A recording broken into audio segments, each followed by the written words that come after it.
L'Orient reste bien souvent un univers auréolé de mystères, dont les Occidentaux ignorent généralement l'histoire.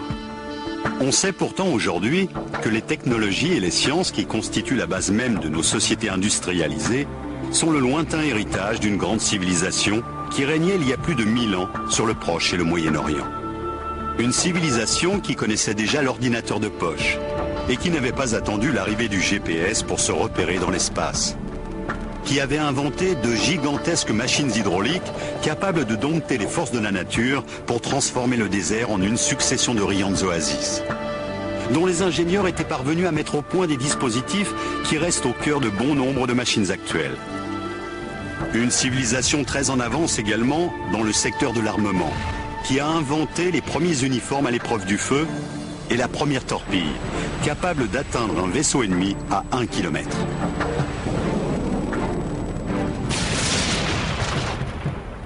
Le monde oriental, lui, s'épanouit. Comblant le vide laissé par la disparition des grandes civilisations antiques, les mathématiques, la médecine, la littérature et la physique connaissent au Moyen-Orient un essor remarquable.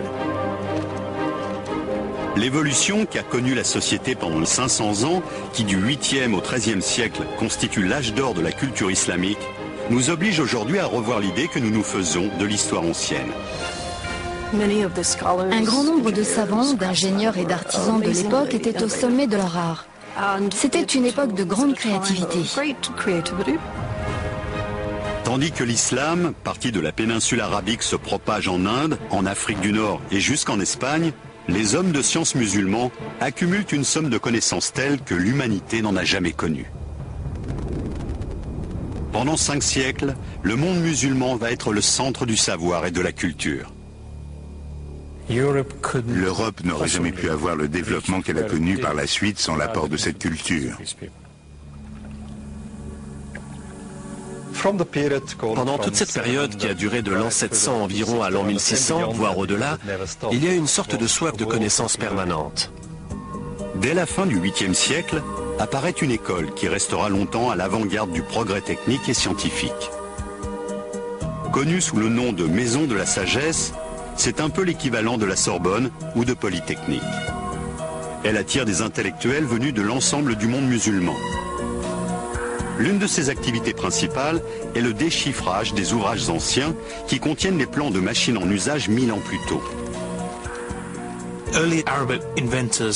Les premiers savants arabes ont repris des textes hellénistiques et romains et les ont traduits, tout en développant les principes qui y étaient exposés. On trouve ainsi dans les manuscrits de cette époque un certain nombre d'indices qui donnent à penser que les ingénieurs du monde musulman, comme leurs prédécesseurs, s'intéressaient aux automates, l'équivalent de nos robots actuels.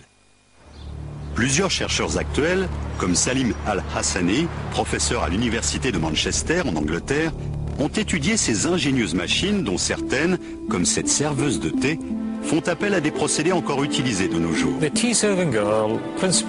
La serveuse de thé est constituée d'un réservoir placé au-dessus d'un robot. Ce réservoir est percé d'un trou par lequel l'eau ou le thé peut s'écouler.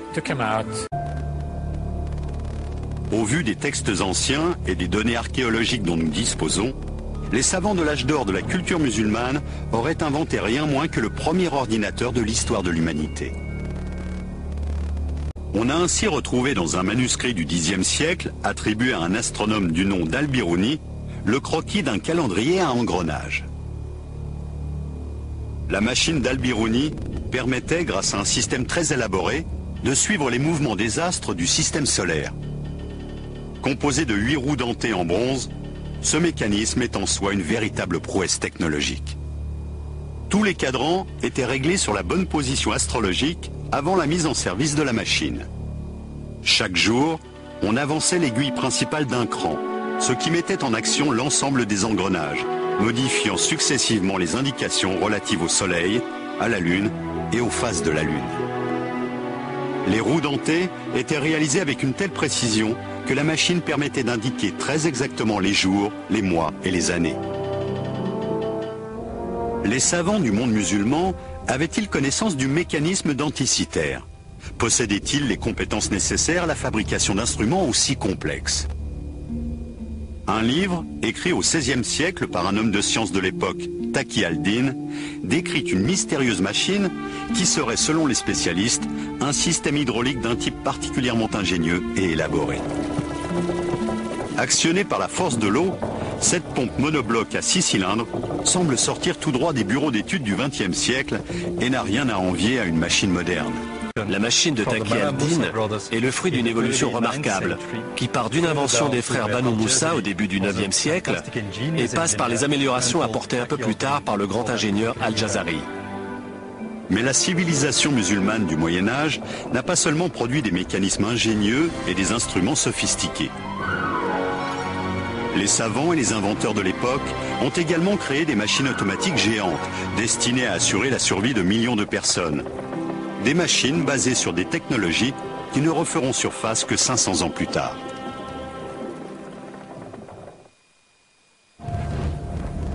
Au XIIIe siècle, les hommes de science du Proche et du Moyen-Orient étaient à la pointe du progrès technologique de l'époque. Les machines inventées pendant l'âge d'or de la civilisation musulmane étaient fondées sur des concepts complexes et révolutionnaires. Un homme fait notamment figure de géant dans ce domaine. Un homme dont le rôle déterminant dans l'histoire de la science est pourtant largement méconnu en Occident. Il s'appelle Al-Jazari. Et il est l'auteur d'un traité qui fait la somme des compétences des ingénieurs orientaux. Sans son livre de la connaissance des procédés mécaniques, dans lequel il décrit les grandes inventions de son époque, 500 ans de progrès technologiques seraient tombés dans l'oubli. Une précieuse copie du manuscrit d'Al-Jazari est conservée au célèbre musée de Topkapi à Istanbul. Écrit en 1206, cet ouvrage contient les plans de nombreux dispositifs qui sont aujourd'hui encore à la base de l'ingénierie moderne. Al-Jazari était originaire du nord de l'Irak. C'était un ingénieur extrêmement doué qui a vécu à la charnière du XIIe et du XIIIe siècle. Avec son 4e projet de machine hydraulique, Al-Jazari va cependant aller plus loin encore, en révolutionnant véritablement la science de la mécanique. Cette fois-ci, il fait appel à un système de manivelle. Il est apparemment le premier à mentionner ce dispositif dans le cadre d'une application pratique. La plupart des ingénieurs du XXIe siècle vous diront que la manivelle est sans conteste la plus importante invention de la mécanique après la roue. Une invention qui, quelques 500 ans plus tard, jouera un rôle déterminant dans l'avènement de la société moderne. L'utilisation de la manivelle, reliée à ce que nous appelons un arbre à cames, a permis la naissance de nouvelles machines, puis des moteurs, d'abord à vapeur, ensuite à gazole ou à essence. Ce simple élément mécanique permet de convertir un mouvement de rotation continue en un mouvement rectiligne alternatif. La manivelle à main était connue depuis des siècles. La grande innovation du XIIIe siècle consiste à la monter sur une machine tournante en la reliant à un arbre. Les études qui ont été faites des plans d'Al-Jazari ont permis de montrer que l'axe horizontal de sa machine était actionné par un système d'engrenage et que l'extrémité de la manivelle coulissait dans un bras articulé, allant et venant de part et d'autre de son point d'attache et entraînant ainsi l'élévation et l'abaissement successifs du seau. Avant les récentes études menées sur le manuscrit d'Al-Jazari, on pensait généralement que ce système était une invention européenne du XVe siècle. En fait, Al-Jazari utilisait déjà le principe de la manivelle 200 ans plus tôt. Un certain nombre d'autres éléments tendent à prouver que les grands mécanismes destinés à assurer l'approvisionnement en eau étaient très répandus et très développés dans le monde musulman de l'époque. Les norias, ces grandes roues à eau entièrement automatisées que l'on rencontre encore dans beaucoup de pays, en sont peut-être l'exemple le plus remarquable. Ce qui est merveilleux avec la Noria, c'est qu'elle marche toute seule. Tout est automatique. Elle travaille pour vous grâce aux forces de la nature. Ces machines géantes étaient conçues pour remonter près de 100 litres d'eau par minute. Ces vestiges du passé nous donnent une idée de ce que pouvaient être les norias à l'époque où elles étaient omniprésentes dans le paysage du Moyen-Orient. C'est une roue à eau munie de compartiments ou de seaux répartis à la périphérie et de pales sur le bord extérieur. Cette roue est mue par le courant et l'eau est puisée par les seaux lorsqu'ils passent dans la rivière. L'eau pénètre dans chaque récipient, puis est remontée jusqu'au sommet de la roue où elle se déverse dans une tranchée ou un conduit ouvert. La plus grande roue encore en place mesure une vingtaine de mètres de diamètre et possède 120 seaux répartis sur tout son périmètre. Les plans étonnants que nous a laissés Al-Jazari et les magnifiques roues à eau géantes qui continuent de tourner ici ou là dans certains pays musulmans témoignent de l'extraordinaire développement technologique que ce monde connaissait au Moyen-Âge. Il existe cependant bien d'autres machines nées en Orient, dont certaines étaient tellement en avance sur leur temps que les historiens ont longtemps douté qu'elles aient jamais existé. Pour les chercheurs qui travaillent aujourd'hui sur les manuscrits arabes du Moyen-Âge, il est de plus en plus évident que nombre de machines n'ont pas été inventées, mais simplement redécouvertes par l'homme moderne. Les résultats des travaux les plus récents nous obligent à repenser toute l'histoire de la mécanique, depuis l'Antiquité jusqu'aux grands inventeurs de la Renaissance, comme Léonard de Vinci. Je suis persuadé que notre société moderne aurait été très différente si la civilisation musulmane n'avait pas existé. Nous avons vu le rôle déterminant qu'avait eu un inventeur mésopotamien du XIIIe siècle. Le dernier système d'élévation d'eau décrit par Al-Jazari dans son traité repose sur un principe étonnant et totalement inédit. On pense souvent que la pompe aspirante à double effet a été inventée au XXe siècle. En réalité, elle est née quelques 700 ans plus tôt. 1000 ans plus tard, Al-Jazari allait reprendre ce principe et progresser plus loin encore dans la voie ouverte par Ctésibios. Alors que la machine inventée par ce dernier avait besoin de l'homme pour pomper l'eau, le système imaginé par Al-Jazari est entièrement automatique. Cette évolution aura une influence directe sur le développement de l'ingénierie moderne et donnera naissance, 500 ans plus tard, associé au principe de la manivelle, au premier moteur à vapeur. Prenez la machine numéro 5 d'Al-Jazari. Il s'agit en fait d'une pompe aspirante à double effet. Elle possède 2 cylindres munis de 2 pistons à mouvement alternatif. Les remarquables progrès accomplis par Al-Jazari dans la construction de machines hydrauliques ouvriront la voie à d'autres savants du monde musulman qui ne tarderont pas à inventer des engins encore plus étonnants. Alors que l'Europe est en pleine stagnation, l'Orient connaît un essor technologique particulièrement dynamique.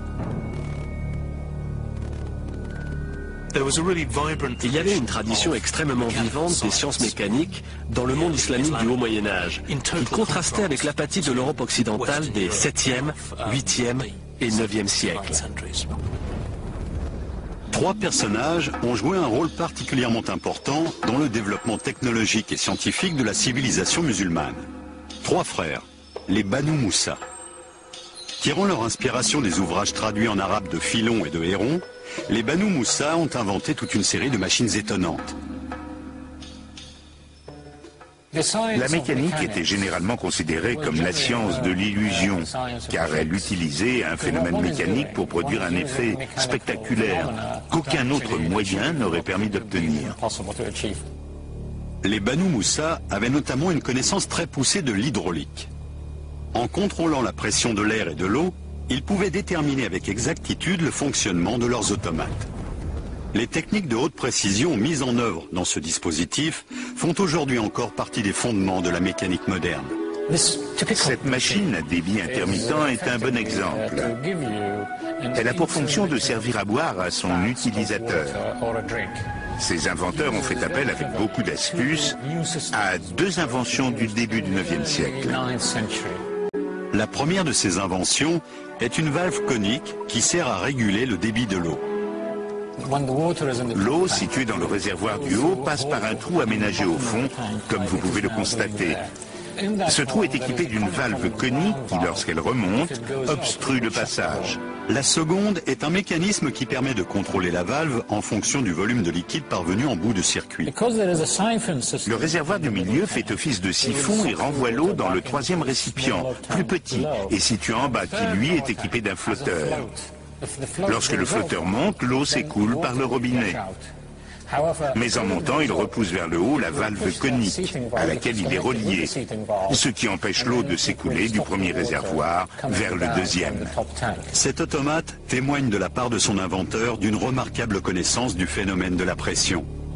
Ce sont exactement les mêmes techniques que l'on retrouve aujourd'hui dans les dispositifs de régulation des machines à laver ou des moteurs d'avion à réaction. Nous sommes en présence d'une civilisation qui a fortement influencé le fonctionnement de notre civilisation actuelle, au quotidien, dans nos foyers, à l'hôpital, à l'école. Et si vous regardez les étoiles, vous constaterez que beaucoup portent aujourd'hui encore des noms arabes. La civilisation musulmane du Moyen-Âge ne maîtrisait pas seulement les techniques hydrauliques. De toute évidence, ces astronomes étaient également capables de calculer avec précision les mouvements des astres.